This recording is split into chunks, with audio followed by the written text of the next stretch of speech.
Welcome to Law Talk ID dengan gue Philly Villarwan Wall.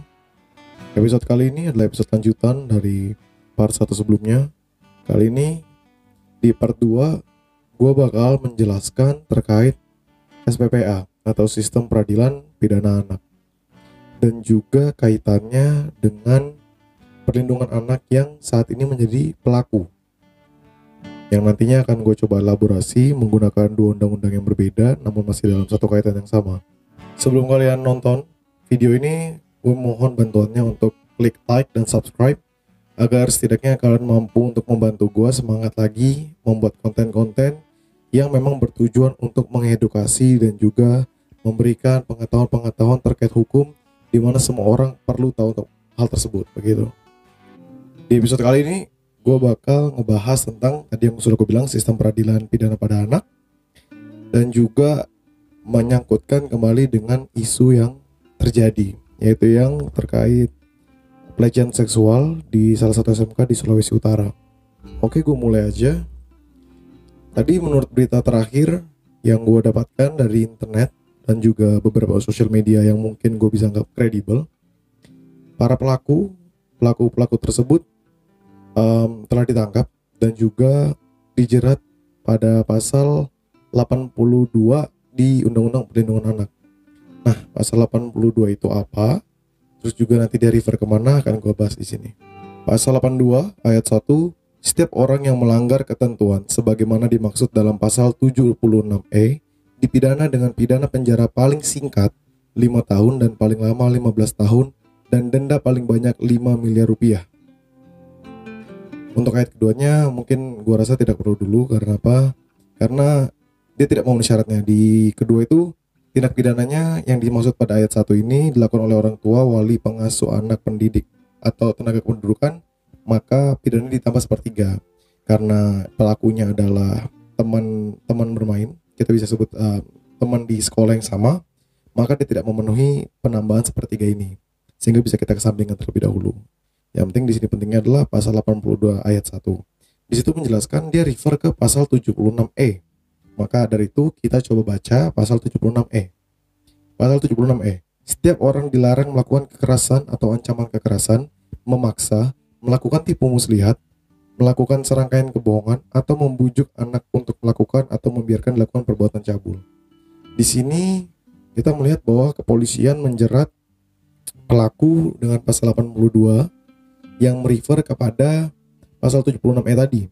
Kita melihat bahwa memang pelaku terkualifikasi atas tindakannya itu, yang menjadikan mereka bisa ditetapkan pertamanya mereka bisa ditetapkan sebagai tersangka yang nantinya akan dilanjutkan ke meja pengadilan dan sampai pada putusan akhirnya entah dibebaskan atau menjadi terpidana.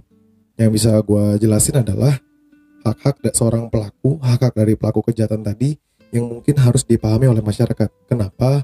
Biar tadi kita tidak tergerak oleh emosi hati kita, begitu. Coba kita baca di Undang-Undang Perlindungan Anak. Di pasal 64 ini dijelaskan perlindungan khusus bagi anak yang berhadapan dengan hukum. Tadi, anak yang berhadapan dengan hukum itu sebenarnya kita bisa bagi beberapa macam. Ada 3. Pertama itu pelakunya, sebagai seorang anak pelakunya. Kedua itu sebagai korban. Ketiga itu sebagai saksi yang terhitung masih sebagai seorang anak. Perlindungan sebagaimana dimaksud dalam pasal 59 ayat 2 huruf B dilakukan melalui: pertama, perlakuan secara manusiawi dengan memperhatikan kebutuhan sesuai dengan umurnya. Kedua, pemisahan dari orang dewasa. Ketiga, pemberian bantuan hukum dan bantuan lain secara efektif. Keempat, pemberlakuan kegiatan rekreasional. Di sini terlihat bahwa walaupun dia seorang pelaku, yang mana tindak kejahatannya itu bagi masyarakat secara norma kesusilaan adalah hal yang sangat-sangat salah, namun kita tidak boleh mencabut hak-hak dari anak tersebut. Dan juga kita harus memastikan bahwa kita tetap memberikan bantuan-bantuan hukum mulai dari tahap penyidikan, penuntutan, sampai juga nanti ketika telah dipidananya. Anak ini juga diberikan pembebasan dari penyiksaan, penghukuman, atau perlakuan lain yang kejam, tidak manusiawi, serta merendahkan martabat dan derajatnya, penghindaran dari penjatuhan pidana mati dan atau pidana seumur hidup. Jadi kemungkinan besar jika dilakukan oleh anak-anak, akan dijauhi, bahkan kemungkinan besar tidak akan mungkin kena pidana mati atau penjara seumur hidup. Lalu penghindaran dari penangkapan, penahanan atau penjara. Jadi ya diusahakan semaksimal mungkin untuk tidak ditahan atau ditangkap. Kalaupun memang harus ditangkap, di sini tertulis jelas kecuali sebagai upaya terakhir dan dalam waktu yang paling singkat. Jadi walaupun dia harus ditangkap, itu sudah merupakan upaya yang paling akhir yang dilakukan oleh pihak berwenang dan juga diusahakan untuk sesingkat-singkatnya. Lalu, pemberian keadilan di muka pengadilan anak yang objektif, tidak memihak dan dalam sidang yang tertutup untuk umum. Memang kita pengen misalnya pelaku identitasnya dibuka, dijelaskan dia siapa, dikasih fotonya, ditempel dimanapun itu. Namun kita harus kembali lagi kepada undang-undangnya, di mana bahkan di pengadilan pun dia sifatnya tertutup untuk menjaga martabat sang anak, menjaga identitas sang anak juga. Terus yang terakhir adalah penghindaran dari publikasi atas identitasnya. Oleh karena itu, mengapa jika kita melihat kasus-kasus di mana anak di bawah umur, biasanya kita hanya melihat mungkin jumlah pelaku atau mungkin inisial nama mereka tanpa disertai identitas dari wajah mereka. Mengapa? Sebab memang tertulis jelas perlindungan hak mereka adalah penghindaran dari publikasi atas identitasnya. Setelah itu kita sudah melihat hak-hak mereka ini, hak-hak dari para pelaku yang menurut kita tidak pantas mereka dapatkan, namun diatur dalam undang-undang sedemikian rupa. Mengapa? Sebab kita perlu melihat dari berbagai perspektif. Gue tahu, omongan gue seperti ini pasti banyak yang gak suka. Kenapa? Karena di otak kita adalah pelaku yang sudah berbuat salah gitu. Pelakunya sudah melecehkan martabat seorang manusia, yang mana videonya tersebar, ditonton oleh banyak orang, yang gue harap mungkin siapapun yang menyebarkannya bisa take down sama video itu demi kebaikan sang korban, yang bisa memberikan dampak mental dan psikis dari sang korban tuh terganggu dikarenakan hanya kesenangan kita semata, atau mungkin atensi yang kita cari di dunia maya, misalnya gitu. Misalnya gue pengen mendapatkan perhatian dari masyarakat luas, gue share video itu, gue berkatakan kayak, ayo dong jangan tindakan kayak gini. Walaupun niat dari gue baik, tapi dengan gue mempublikasikan video yang seharusnya tidak dipublikasikan demi menjaga identitas sang korban, ya hal tersebut sebenarnya sudah salah di mata hukum. Karena itu gue bakal lanjut ke sistem peradilan pidana anak.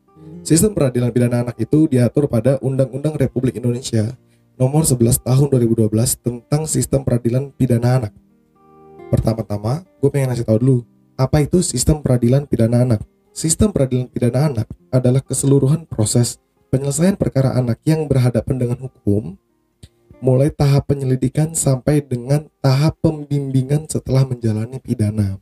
Sehingga di sini kita melihat adanya peran penting dari lembaga-lembaga perlindungan anak, mulai dari awal penyidikan hingga sampai akhirnya pembimbingan ketika dia dipidana.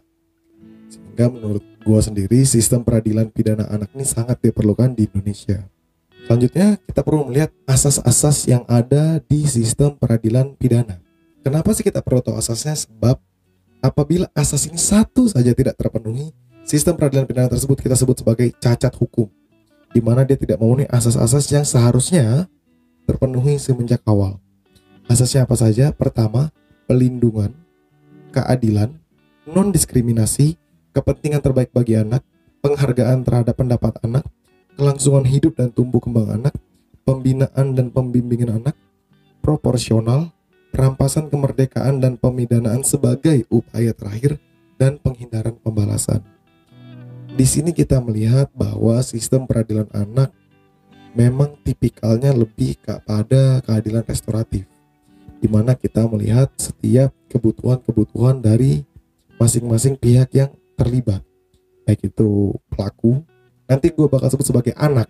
Di sini anak itu dia terhitung sebagai anak yang terpidana, anak korban, anak saksi, orang tua, baik itu orang tua pelaku, orang tua korban, dan lembaga-lembaga terkait. Kita melihat dari beberapa pandangan mereka untuk memunculkan keadilan restoratif tadi, begitu.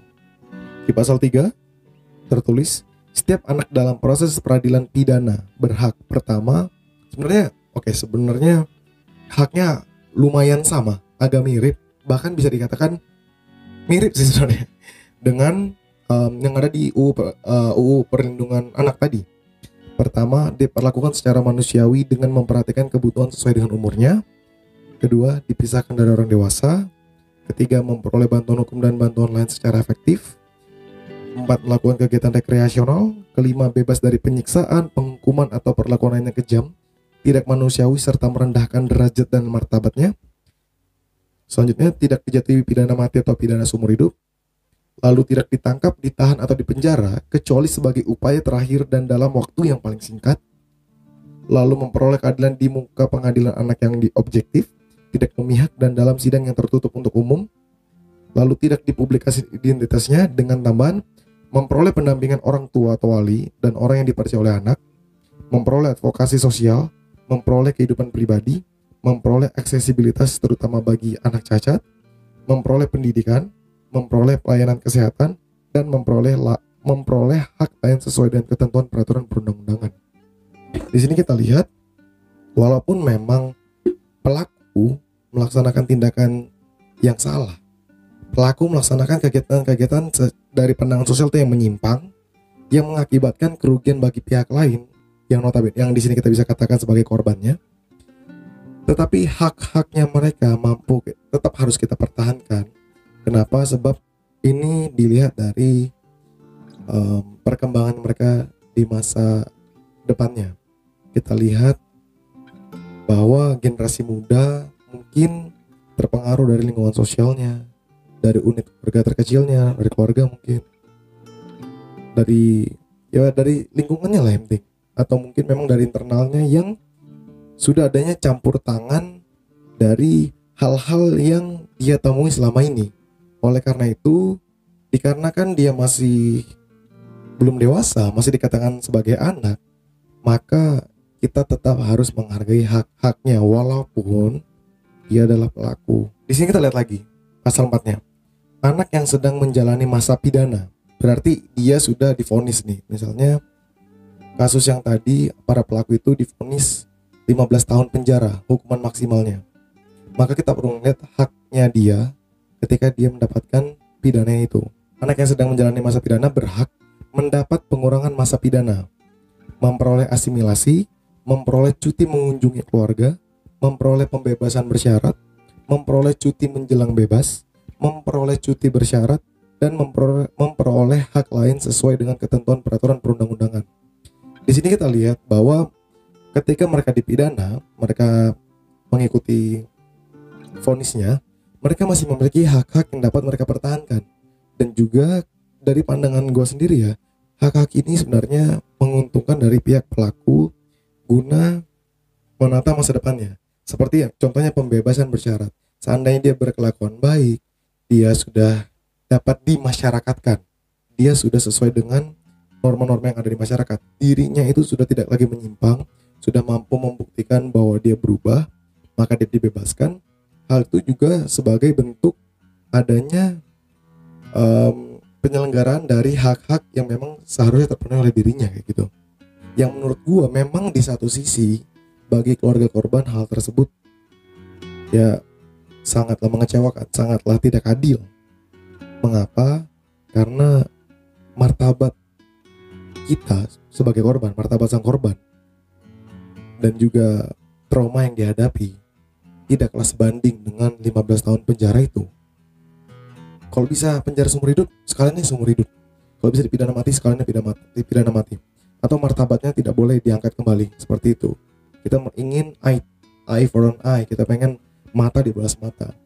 Tetapi kita sebagai negara hukum dan juga ada undang-undang yang mengatur, kita tetap harus mengikuti sesuai koridornya. Di pasal 5 ini adalah pasal di mana kita bisa melihat adanya mediasi, jalan yang mampu ditempuh pelaku dan keluarga pelaku dengan korban untuk bisa membahas secara lebih mudah, juga memberikan keadilan yang terbaik kepada pihak-pihak yang terlibat. Pasal 5 ayat 1, sistem peradilan pidana anak wajib mengutamakan pendekatan keadilan restoratif. Ayat 2, sistem peradilan pidana anak sebagaimana dimaksud pada ayat 1 meliputi penyidikan dan penuntutan pidana anak yang dilaksanakan sesuai dengan ketentuan peraturan perundang-undangan, kecuali ditentukan lain dalam undang-undang ini. Lalu, persidangan anak yang dilakukan oleh pengadilan di lingkungan peradilan umum, dan pembinaan, pembimbingan, pengawasan, dan atau pendampingan selama proses pelaksanaan pidana atau tindakan dan setelah menjalani pidana atau tindakan. Dalam sistem peradilan pidana anak sebagaimana dimaksud pada ayat 2 huruf A dan B, wajib diupayakan diversi. Nah, diversi ini adalah jalan yang dapat ditempuh oleh para pihak untuk mampu menyelesaikan permasalahan di luar jalur persidangan. Diversi diatur pada pasal 6 SPPA ini. Diversi bertujuan mencapai perdamaian antara korban dan anak, menyelesaikan perkara anak di luar proses peradilan, menghindarkan anak dari perampasan kemerdekaan, mendorong masyarakat untuk berpartisipasi, dan menanamkan rasa tanggung jawab kepada anak. Kita melihat bahwa tujuan-tujuan dari diversi ini memang lebih ke arah win-win solution. Win-win solution dalam hal di mana hak-hak masing-masing pihak mampu untuk dipenuhi. Baik itu dari pelaku, baik itu dari korban, baik itu dari keluarga atau pihak-pihak lain yang terlibat. Dan menurut gue sendiri, mau bagaimanapun hal yang dilakukan oleh pelaku, mereka tetap punya kesempatan untuk melalui diversi ini. Setidaknya gue bukan dari keluarga pelaku, gue bukan dari keluarga korban, yang mungkin pandangan kalian akan merasa, ya lo kan gak ngerasain, ya lo kan gak tahu lo rasanya misalnya punya adik gitu, dilecehkan seperti itu. Di otak lo pasti lo gak akan pernah mau damai, gak akan pernah mau diversi misalnya. Lu maunya dilanjutkan ke pengadilan. Gue paham banget sama perasaan-perasaan seperti itu. Tetapi upaya diversi ini harus tetap dilakukan, yang nantinya mengikuti standar-standar tertentu yang akan gue bahas, dan juga bakalan ada hal-hal yang tidak bisa melalui tahapan diversi ini. Mengapa gue katakan diversi adalah hal yang penting? Sebab pada pasal 7 telah dijelaskan pada tingkat penyidikan, penuntutan, dan pemeriksaan perkara anak di pengadilan negeri wajib diupayakan diversi. Ini sama kaitannya dengan pengadilan negeri ketika mengurusi kasus perdata, di mana wajib diupayakan adanya mediasi dulu. Ya, menurut gua mungkin memang diberikan peluang selebar-lebarnya bagi para pihak untuk dapat menyelesaikan di luar persidangan. Nah, ketentuan diversi ini diatur pada ayat keduanya. Diversi sebagaimana dimaksud pada ayat 1 dilaksanakan dalam hal tindak pidana yang dilakukan 1. Diancam dengan pidana penjara di bawah 7 tahun dan bukan merupakan pengulangan tindak pidana.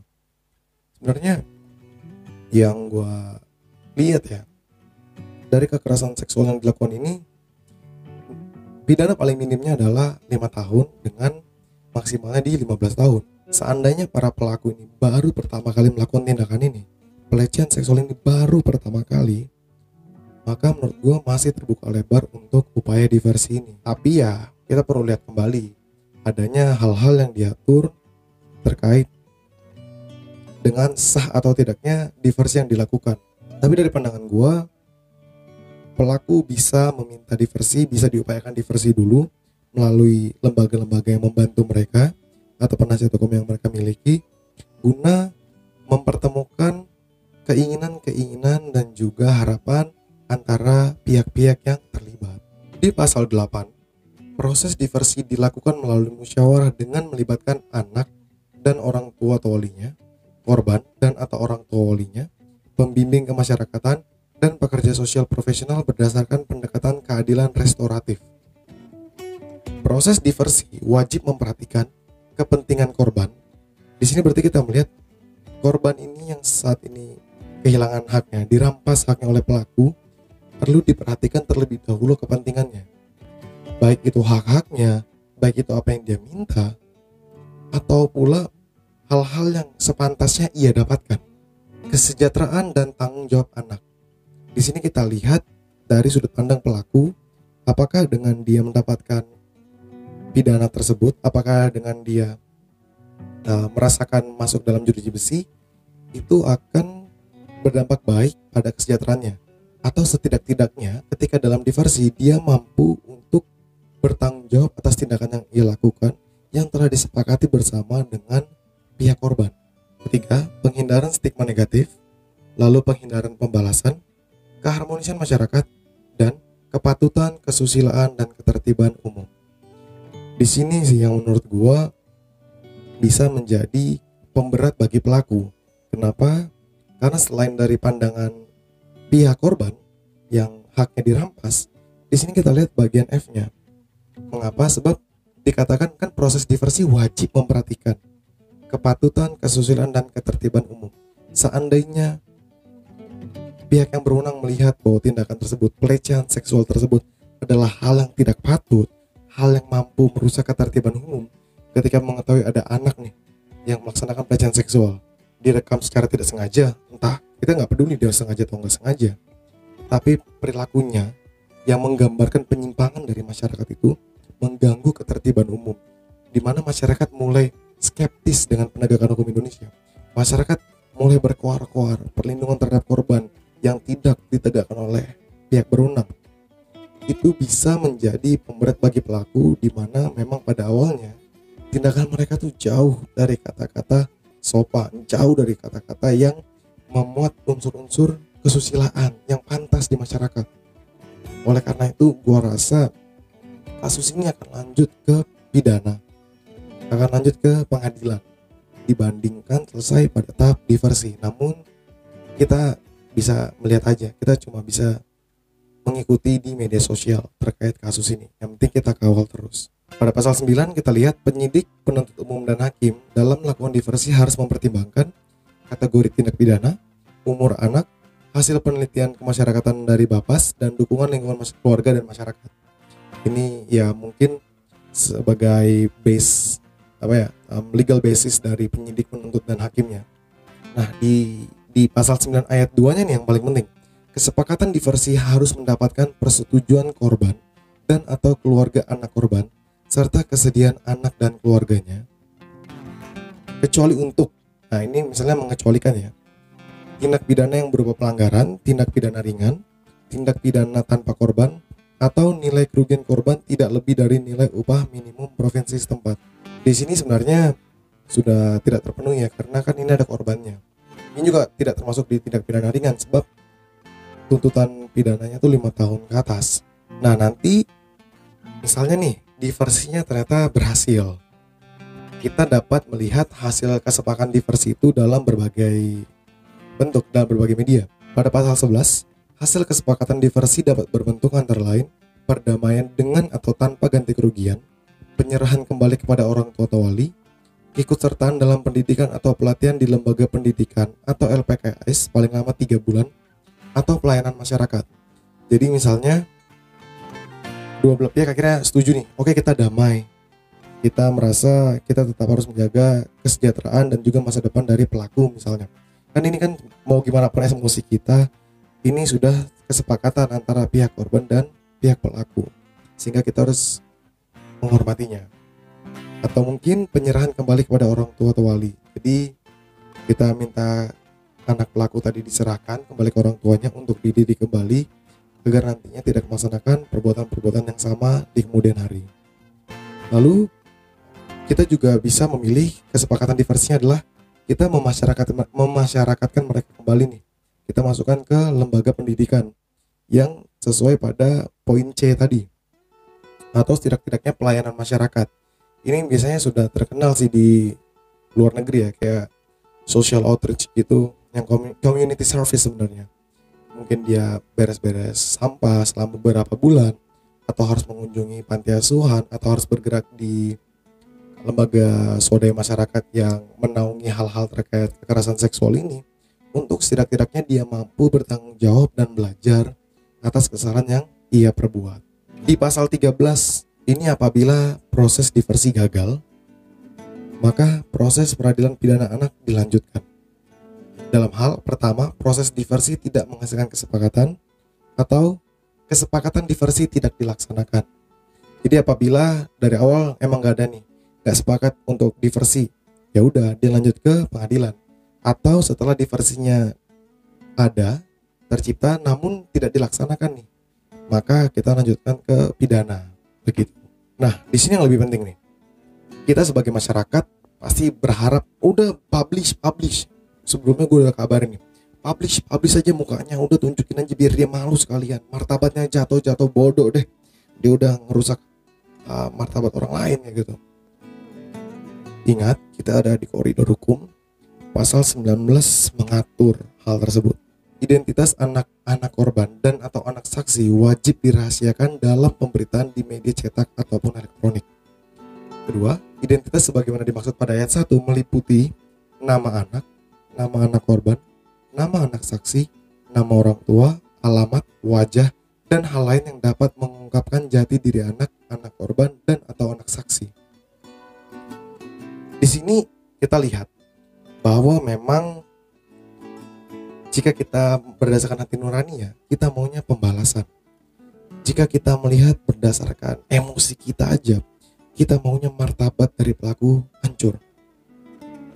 Tapi perlu kita sadari bahwa dalam posisi pihak berwenang, polisi, penuntut umum mungkin, hakim, mereka juga harus melihat secara objektif.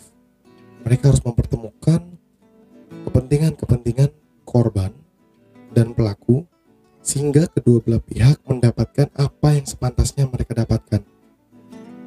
Dari pandangan gua, ya kita sebagai masyarakat boleh berkomentar. Kita sebagai masyarakat berhak loh untuk mengadu, meminta penjelasan, itu berhak banget. Namun patut kita sadari bahwa para pihak yang terlibat, baik itu korban, pelaku, saksi, adalah pihak-pihak di bawah umur yang memang mereka memiliki hak-hak yang sepatutnya kita jaga, yang kita lindungi dan terselenggara dengan baik. Dari pandangan gue sendiri, berdasarkan apa yang telah tertulis di hukum ya, di sistem peradilan pidana anak, hal tersebut sudahlah sangat adil dan objektif, di mana tujuan-tujuan utamanya terlihat jelas. Keadilan restoratif, diversi, perlindungan atas identitas para pihak, menurut gue sudah terjamin. Yang seharusnya masyarakat kita, awam ini, dapat mengetahuinya. Oleh karena itu, Locol hadir memberikan edukasi-edukasi seperti ini untuk setidak-tidaknya kita paham dan lebih cerdas dalam bersosial media. Oke, jika begitu kita serahkan semua kepada penegak hukum. Kita berharap yang terbaik bagi pihak korban, pihak pelaku dan saksi, pihak keluarga juga. Kita harap kasus ini tidak terulang kembali. Kita harap penegakan terhadap pelecehan seksual seperti ini, kasus-kasus kejahatan seperti ini mampu ditangani dengan baik, mampu diminimalisasi ke depannya. Mungkin dari kita menghilangkan budaya-budaya yang selama ini ada, menyalahkan sang korban, kita menghilangkan pandangan-pandangan bahwa kejahatan seksual ini terjadi dikarenakan korbannya yang mengundang misalnya, atau pandangan bahwa laki-laki derajatnya lebih tinggi. Mungkin kita bisa menguranginya, bahkan menghilangkannya. Mulai sekarang, coba deh kita berpikir secara sehat, kita berpikir di mana setiap manusia itu dipandang sama di mata hukum dan seharusnya dipandang sama sebagai seorang manusia. Komen di bawah pandangan kalian, keluh kesah kalian, atau setidaknya kritik dan saran terkait konten ini. Mungkin gue akan dengan senang hati menjawab feedback kalian itu. Dan sampai berjumpa di episode selanjutnya. Salam demokrasi.